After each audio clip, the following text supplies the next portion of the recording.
So today I have the Native American flutes to show to you.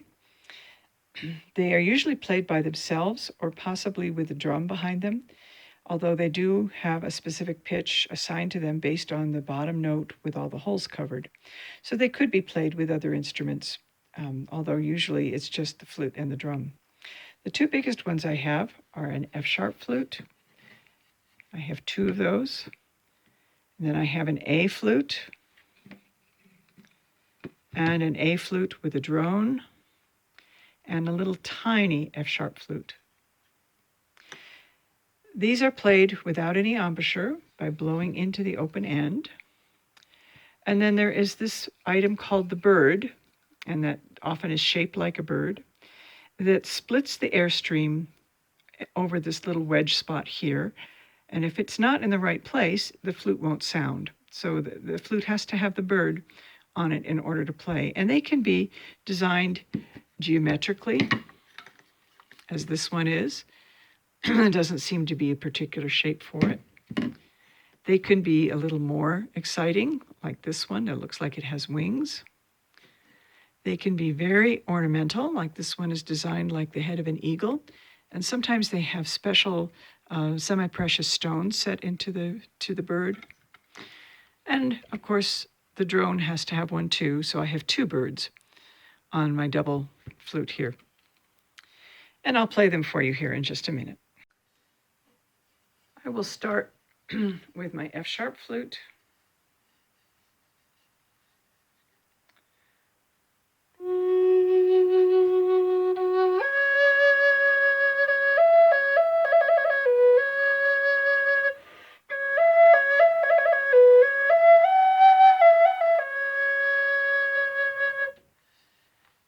And each flute, even if it's the same pitch, will have a slightly different sound.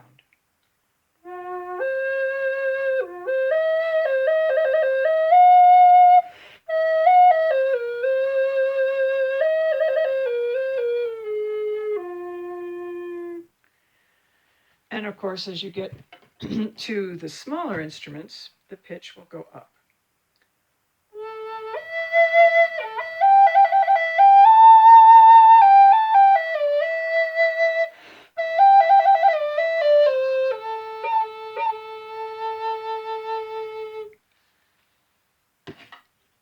And you get even into the smaller ones.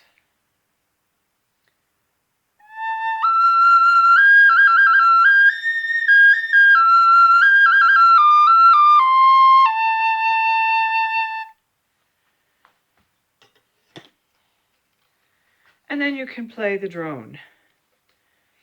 And this is controlled with two air holes at the top.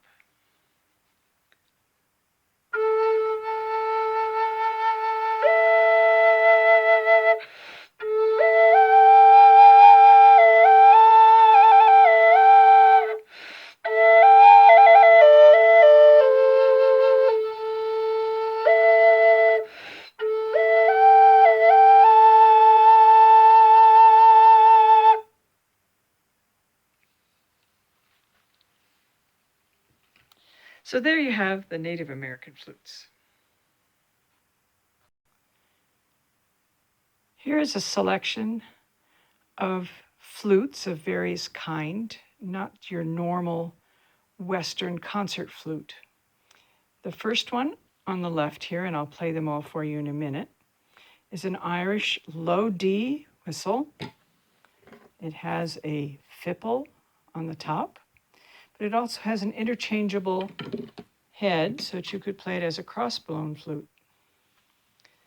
The second is also a keyless Irish flute, and it just is a cross-blown flute, no fipple, cross-blown across the top.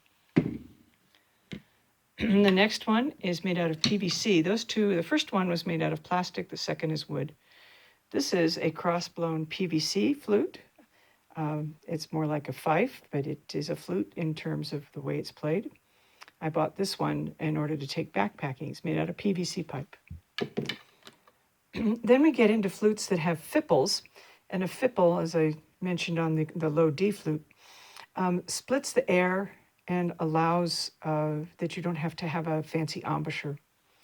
So I have three sizes of recorder here, and a recorder is a fipple flute. The first is a tenor recorder, and then I have two soprano recorders. There is an alto that's mid-range in size, but I don't happen to have one. And then the little baby guy here is called a garklein, which is just a very small recorder. And then I have some more fipple flutes here. This is a penny whistle that is handmade in Greeley, beautiful wooden instrument. Here is a penny whistle that is made out of plastic, but pretty high quality instrument. Here is a little bit larger penny whistle, and they are all identified by the lowest note that they play. So this one is a C penny whistle made out of plastic, and these first two are Ds. And the last one is a fun little slide whistle. So let me play these for you, and then next time I will play some of the other flutes. So here we go with the flutes in the order that I showed them to you a minute ago. Here is the low D flute, low D whistle.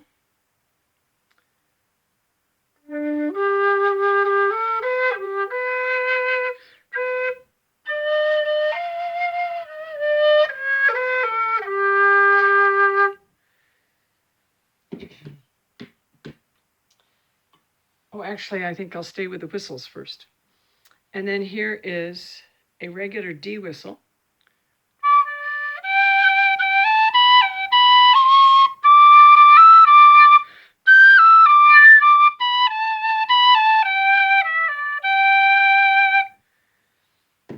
And that was the wooden instrument. And here's that same little tune played on the plastic, high quality plastic one.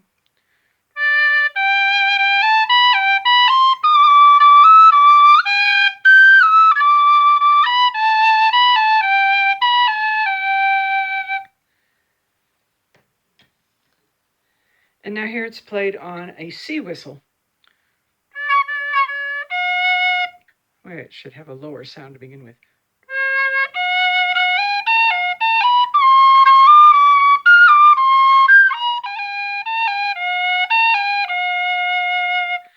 The bigger the instrument, the farther the holes are spaced, and it's a little harder to get them all covered. And while we're talking fipple instruments, let's play the slide whistle just for fun.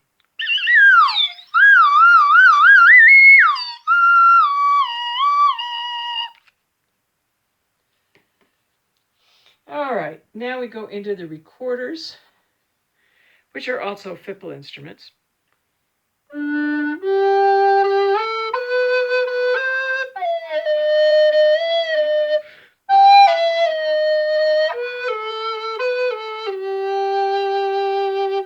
That was the tenor recorder. The soprano recorder will play exactly an octave higher.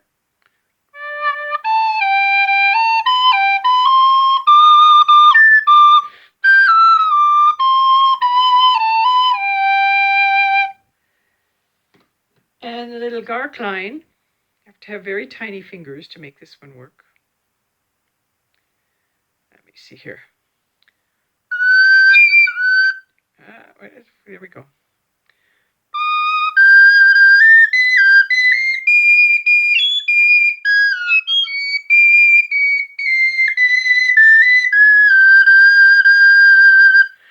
Easy to get the holes in the wrong place, fingers in the wrong place. Then when we look at the cross-blown flutes, these you have to have an embouchure, similar to playing a regular concert flute. And these are common in Irish flute playing.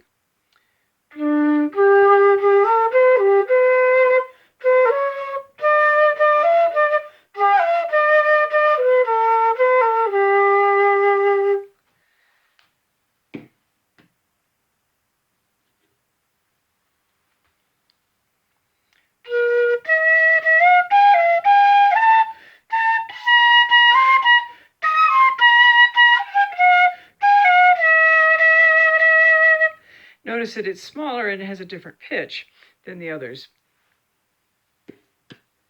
So there's your basic flute family so far to begin with. And I'll come back another day with some other instruments. Now here I have a whole series of truly ethnic flutes, and I will explain them as I play them. Some are easier to play than others. Some are designed essentially as a cross-blown flute. Some are designed as a fipple flute. Some are designed where you have to shape your embouchure as they're an end-blown flute. A good example of that is the cana, and you can see all the way through it. There is nothing that splits the airstream except how you shape your mouth on the front end of it. They're kind of challenging to play. There's also a double flute with a drone or separate notes, so you can play harmony on it with the fingers and the different sides. I have two sets of panpipes.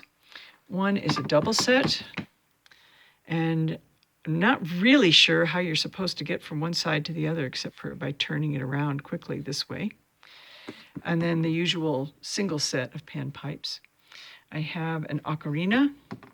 I have a shakuhachi, which is blown like the two canas. There is nothing to split the air except how you blow into it. I have a bird whistle, which is kind of fun. I have several flutes that do have like a fipple built into them, and their different pitch will come according to how long they are. Many of these are purely ornamental in sound and looks, but they have sort of an okay sound to them. This one is one of my students brought to me from Thailand. It's a very beautiful instrument to look at. It doesn't play that terrific, but that's all right. And then one of my most favorite ones that got me started on this, unfortunately I can't play it, is a kaval. And a kaval is, I believe, a Romanian or an Eastern Mediterranean flute. And it also has nothing to, I don't know if we can get it to show you here. Yeah, there. There's nothing to split the flute, to split the air. You have to do it all with your embouchure. And unlike the canas and the shakuhachi, there is no wedge even to blow across except to the edge of the tone of the top of the flute. And I'm not very good at doing that. So I've tried, and sometimes I can get it, but not always. And then the cross-blown flute that I have here is a Swedish overtone flute. And it's pretty cool because there isn't any fingering on it. You just play with the overtones. So I will play some of these for you here in just a second. Okay, I'm going to start here with the panpipes. And you blow across them like you would on a Coke bottle. And they're pretty relatively easy to play.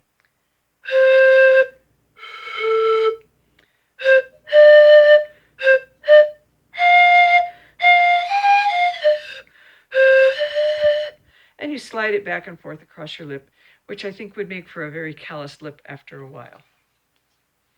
Then there is the ocarina, which has kind of a way to split the air built into it. The airstream has to be split or it won't make any sound. And you find the finger holes and get it all covered up.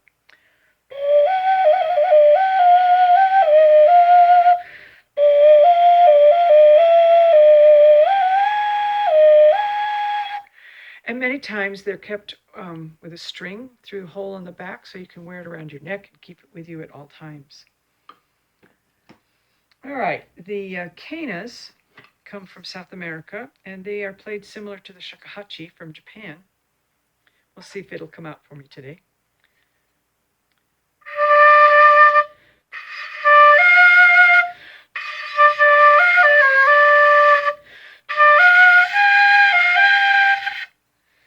And it takes a fairly decent embouchure to make it work. This one is much more decorative. It has a little froggy on the front.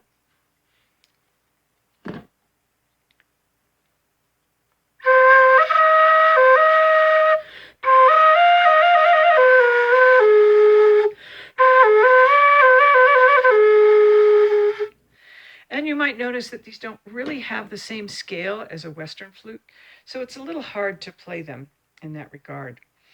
The shakuhachi is from Japan. It has the same style of playing. You have to split the air across the wedge at the top. It was designed to be played by men, and so the finger holes are really widely spread apart, and I'm not very good at getting sound out of it.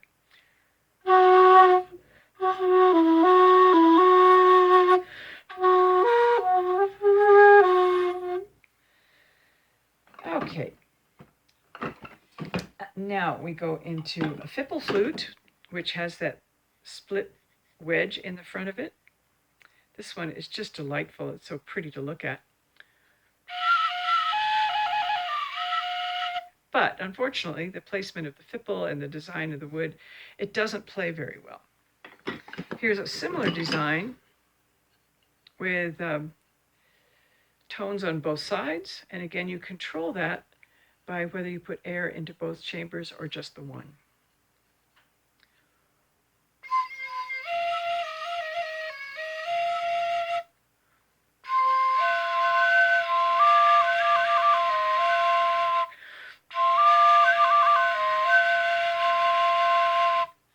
And it's very pretty, and it may just be that it needs a little bit of loving care to get it to sound better, but it is a very pretty, interesting flute. And many of these are designed somewhat for a tourist trade in the ethnic countries where they come from.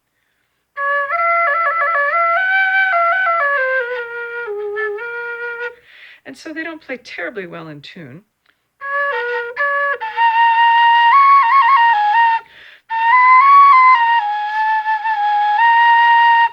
But they're pretty to look at, and they're fine for playing by themselves. They don't play very well with other instruments. I mentioned that some of these don't even have a whole lot of finger holes.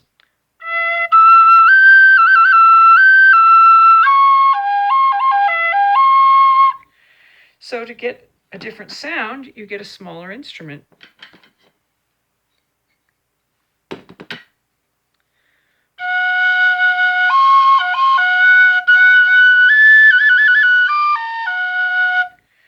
Or an even smaller instrument.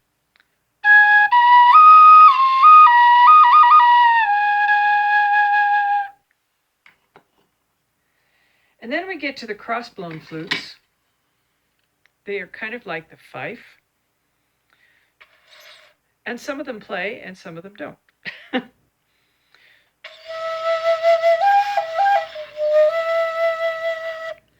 But again, they're very interesting to look at.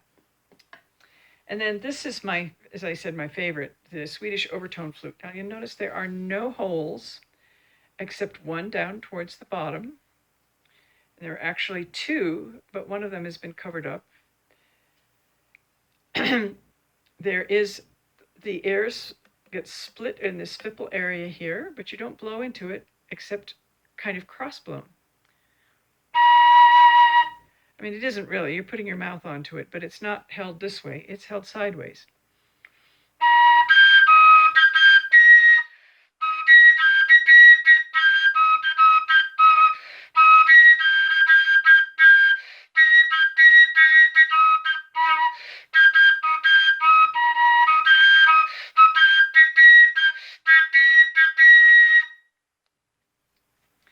And then, if you do cover the bottom hole,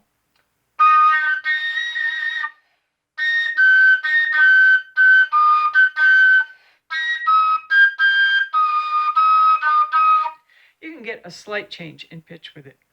And I heard at a folk dance someone playing the Swedish overtone flute, and it was just amazing to hear it. So those are some of the ethnic flutes. They can be cross-blown, they can be end-blown, they can have a fipple, they can have an embouchure that's needed. Some of them don't need an embouchure. It's a whole nother type of flute playing than the classical Western flute.